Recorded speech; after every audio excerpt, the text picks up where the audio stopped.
process that result? Look, I just felt like we lacked composure for different times throughout the game. Right now, our best has been pretty good, but we just seem to be straying from us more than we'd like. And it's giving little pockets of windows for an opposition to walk through a little bit. We're inviting them into the game, and that's probably not giving enough credit to the opposition, because you've still got to show up and you've still got to be able to get that done. So I'd like to think they know I appreciate that it does take an opposition to be able to step up. But second quarter we give 2 D50 stoppage goals against. Just the detail of that, and just being able to stick on what we do and our method and how we want to defend that part of the ground. And in the third quarter, just enabling their marks and getting territory really easy on the ground. So we weren't able to take that off them, but probably through the third quarter, I just felt like we sort of, inside 50 entry was off, and we fueled their game and invited them back in. And then the last quarter, you don't have the composure. Then you go away 8 free kicks in the last quarter. It's just got to get better. So the consistency of what we need to be able to play at is clearly not where we want it. Really confident in the manner, in the way we play, and I could spend a lot of time on the numbers, but it's not going to matter, because the numbers actually stack up okay. But it's these small moments that it's enabling an opposition to be able to get back into the game, and it's been on our boot, and we haven't been able to finish the deal. So we're going to have to own that. It's particularly worrying that's the third game in a row where the composure's been an issue in that final quarter. Yeah, it's been, and yeah, that's fair. That's fair. So we've got to find a way through that. And so we'll go back, have a look at it. Like some people will actually say, how you're running out games. Well, maybe that's part of it. I think we should factor that in, because if we probably had some better moments there to be able to control the ball, we would have sort of probably found ourselves on a different side of the ledger. But that's something we're going to have to go and have a bit of a look at and sort of see whether we can, in the fourth quarter, just do that a little bit better. What is your theory on what's going on in second halves? Because I know that you were asked about it last week. Yeah. It's the same thing. You sort of said it's not about running out games, but 9 goals to 2, 8 goals to 2, 8 goals to 4 in the first three weeks, something like that. Yeah, I think a lot of that's been a bit of efficiency. Like there's a lot of points attached to that in the first part.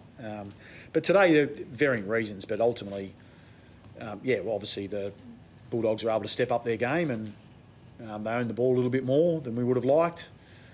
And last quarter, we weren't able to finish out the way we wanted it to. So, we'll keep persisting through that and keep looking for those moments and how we get better. But a simple thing like just being able to give away 8 free kicks, that's not running capacity. That's just showing a bit of care in the contest. And you can get frustrated by it, but the reality is they're probably there without looking at them and in any sort of detail. If we don't accept it, then we won't get better. So we have to find ways to be able to do that. Is it a panicking thing? Is it No, I don't think that's that. No, well, I can't discount that when you get to the end of the game, you need to close it out. You've got to be all those things, don't you? So, but I guess all I can do is sort of look back at the vision and have a better look at it and see where the moments and show the moments where we could have done better. Whether that's how we defended better or whether that was, what we needed to do with the ball in our hand. How did you view your inside 50 efficiency tonight?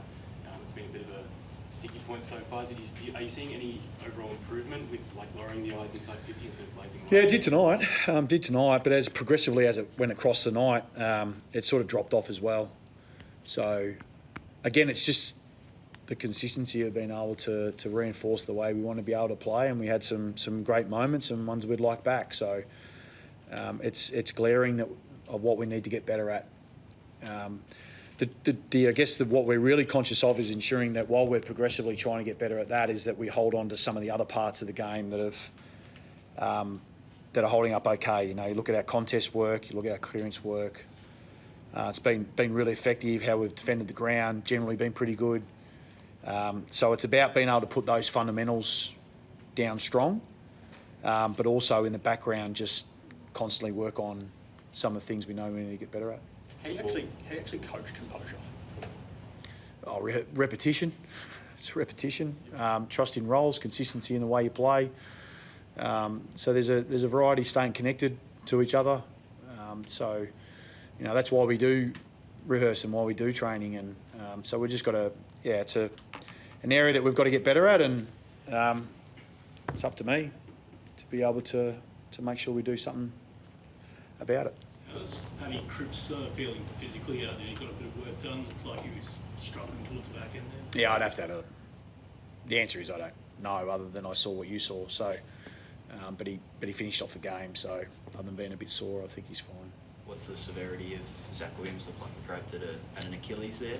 Yeah, again, we'll investigate it, but we think it's a very, very minor calf. So, I think we've got to investigate that one a little bit further, but nothing major, no. Did you take more caution given his history with soft tissue injuries?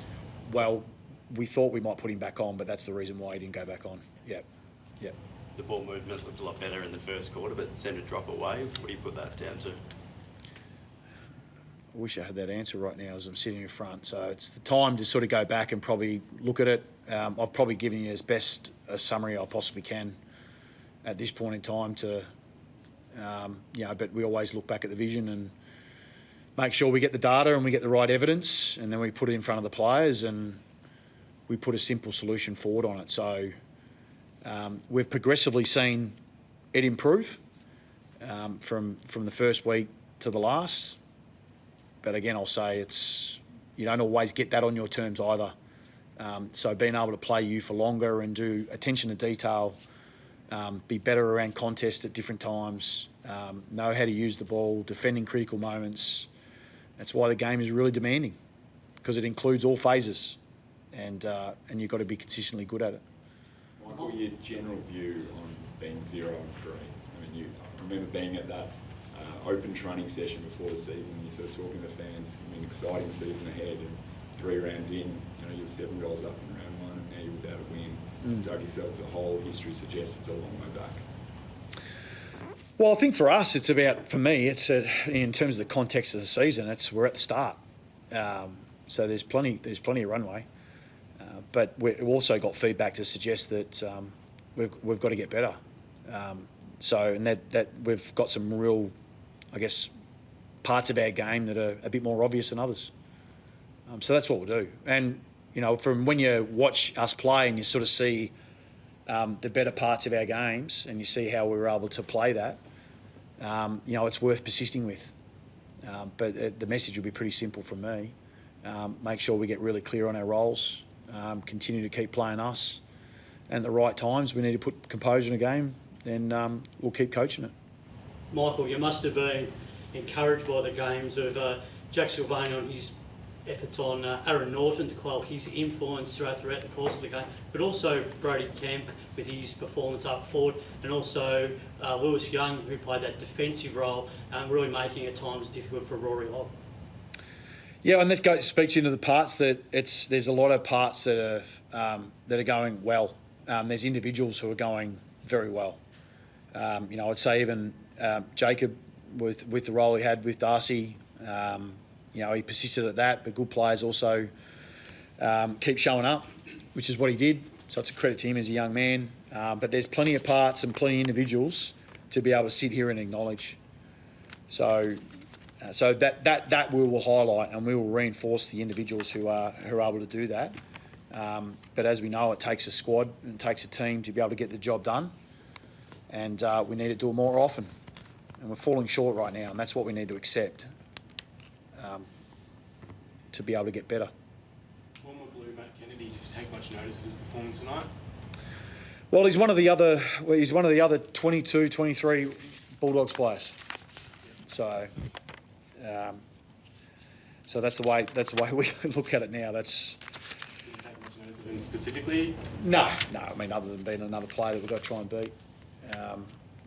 It's when you're out on a football field, there's mates off the field, and then you compete as competitors.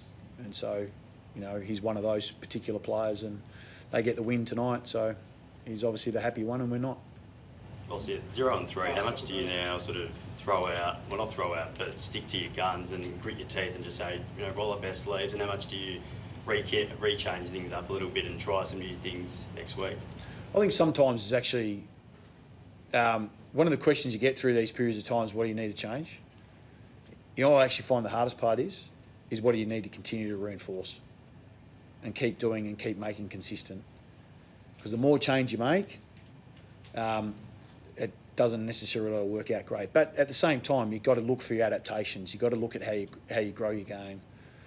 You've got to look at where you can find the small bits of difference that can help us move forward. So we'll do that. We'll flip every rock we possibly can, but it won't come without a really consistent message and enough there to be able to suggest that we've got something to build on, but we've got some really clear things that we need to get after. So that part I find it's a bit simpler. Thanks, guys. Thank you.